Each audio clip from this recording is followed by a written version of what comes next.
1 निरपेक्ष लाभ का नियम। परिचय। निरपेक्ष लाभ का नियम अर्थशास्त्र का एक महत्वपूर्ण सिद्धांत है।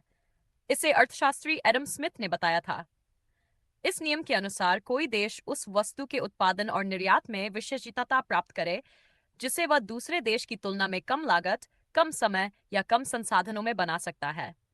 यही उसकी निरपेक्ष बढ़त एब्सोल्यूट एडवांटेज कहलाती है। मुख्य विचार।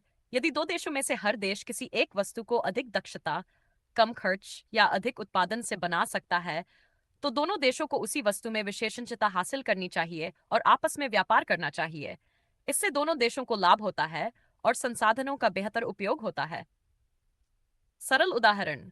मान लीजिए दो देश हैं, देश ए और देश बी। देश ए कपड़ा कम लागत में बना सकता है, देश बी गेहूं कम लागत में पैदा कर सकता है। ऐसी स्थिति में देश ए को कपड़ा बनाने में विशेषज्ञता लेनी चाहिए, देश बी को गेहूं उत्पादन में विशेषज्ञता लेनी चाहिए। फिर दोनों देश आपस में कपड़ा और गेहूं का व्यापार करेंगे। इससे दोनों को पहले से अधिक लाभ मिलेगा।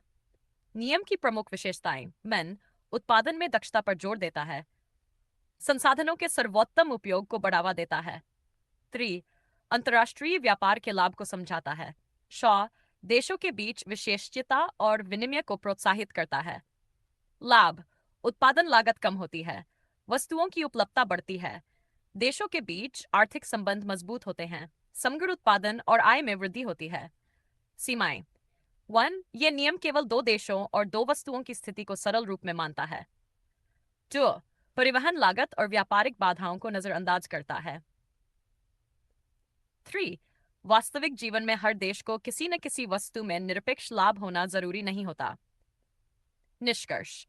निरपेक्ष लाभ का नियम बताता है कि जब देश अपनी अपनी दक्षता के अनुसार उत्पादन करते हैं और आपस में व्यापार करते हैं, तो सभी को लाभ होता है। ये अंतर्राष्ट्रीय व्यापार के आधारभूत सिद्धांतों में से एक है।